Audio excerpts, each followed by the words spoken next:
मान्य जब रामलला हजारों साल से पूजे जा रहे हैं तो अरबों खरबों रुपया खर्च करके दोबारा प्राण प्रतिष्ठा करने का औचित्य क्या था? मैं इसको सवाल उठाता हूँ। क्या राम निर्जीव हो गए थे? आप ये साबित करना चाहते हैं कि भगवान रामलला निर्जीव हो गए थे, निस्तार हो गए थे? त्रिपाठी जी पढ़े लिखे हैं। देखिए ऐसा है, एक शब्द भी अपशब्द आया हो तो उस शब्द को बता दे। सत्य चीज कहना, सत्य का वाचन करना आप गाली कैसे मानते हैं? आयोजक भी भारतीय जनता पार्टी, मुख्य अतिथि भी भारतीय जनता पार्टी, व्यवस्था करने वाले विश्व हिंदू परिषद, आरएसएस, इन तीन के अलावा कौन था? वो कोई सांस्कृतिक कार्यक्रम नहीं था, वो कोई सरकारी भी कार्यक्रम नहीं था, वो भारतीय जनता पार्टी, आरएसएस और विश्व हिंदू परिषद का कार्यक्रम था। सबसे पहले नाम है राज्यपाल के भाषण के पृष्ठ 1 पर बड़ी वाहवाही लूटी गई है रामलला प्राण प्रतिष्ठा का। ऐसा लगता है जैसे भारतीय जनता पार्टी की सरकार के पहले रामलला थे ही नहीं। एक और कहा जाता है कि देश के करोड़ों करोड़ों आराध्य के भगवान है श्री राम, और भारतीय जनता पार्टी उन करोड़ों करोड़ों लोगों की भावनाओं को आहत कर ऐसा ड्रामा कर रही है कि जैसा कि लगता है कि राम को हम लाए हैं, जबकि ये जगविदित है, ये पूरे संसार सब मालूम है।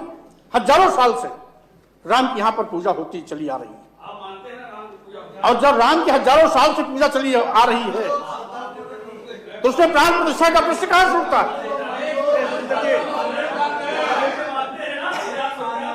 इसलिए माननीय महोदया, मैं आपके माध्यम से कहना चाहूंगा, पहले तो आप इस बात को सुनिश्चित कर लें, व्यवस्था आपकी पीठ से चलेगी या व्यवस्था सामने बैठे हुए माननीय सदस्यों की ओर से चलेगी? आपने जब बोला तो मैं सुना आपको। आप लोग जब बोलते हैं तो धैर्य से मैं सुनता हूं। आप भी तसल्ली रखो, सुनने की भी क्षमता रखो।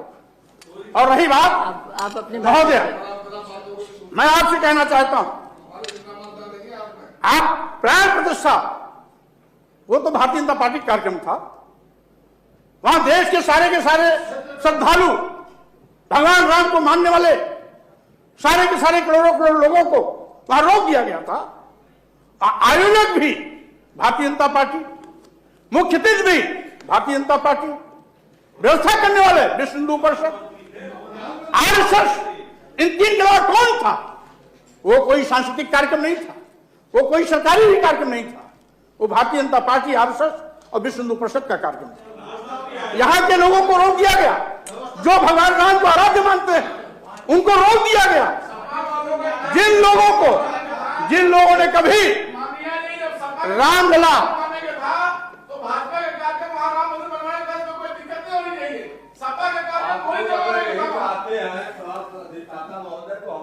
बहिष्कार कर जाते हैं, आप लोग अपना भाषण सुनिए और सुनाइए। ये तरीका बिल्कुल गलत है। देखिए ऐसा है, और आप रोक नहीं लगा पा रही हैं।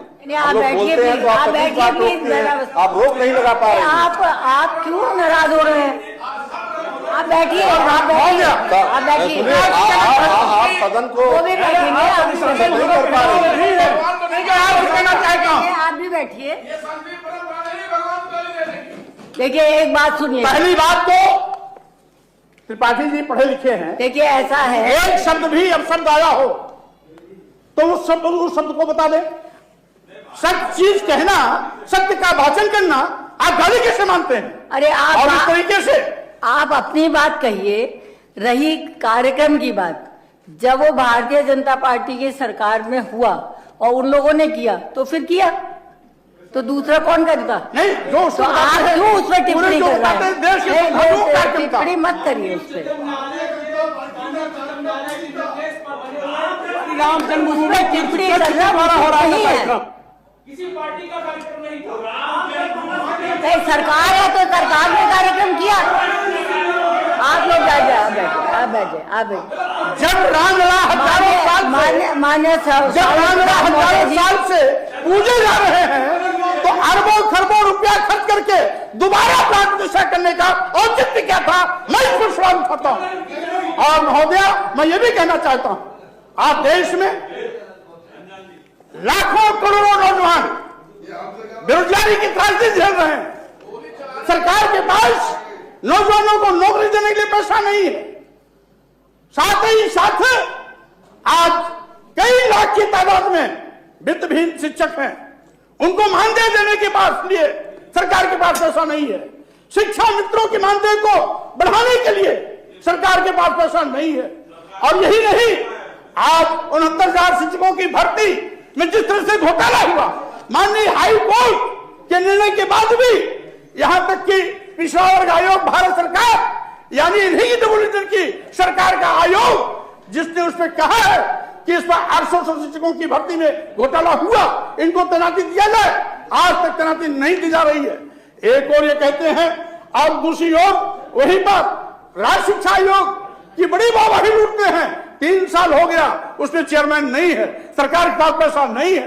मदरसा शिक्षकों को मानदेय जो अभी तक मिल रहा था उसको रोक दिया गया, उनको देने का पैसा इनके पास नहीं है। लेकिन मैं कहना चाहता हूं, जो है उसको ये नकार करके फिर से प्रस्तुत करने की कोशिश कर रहे हैं। अरे जो हजारों साल से पूजा जाता है, हजारों साल से उस अयोध्या में राम की पूजा होती है, उसके अंदर प्राण प्रतिष्ठा का औचित्य नहीं है। यही पर महोदय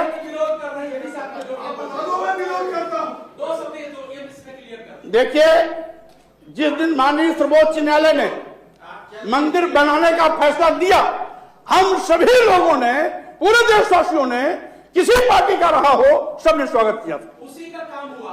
लेकिन प्राण प्रतिष्ठा कहां से आ गया? आप उस रामलला को जो छावनी में थे उनको ले जाके वहां स्थापित करना चाहिए। प्राण प्रतिष्ठा कहां से आ गया? जो पहले से पूजा जा रहा है उसको प्राण प्रतिष्ठा कहां से? क्या राम निर्जीव हो गए थे? आप ये साबित करना चाहते हैं कि भगवान रामलला निर्जीव हो गए थे, निस्तार हो गए थे? आप बैठे मानो। ऐसे ही खबरों के लिए जुड़े रहिए बिहार टॉक से। यूट्यूब पर लाइक और सब्सक्राइब करें, बेल आइकन जरूर दबाएं। फेसबुक, ट्विटर और इंस्टा पर फॉलो करें। धन्यवाद।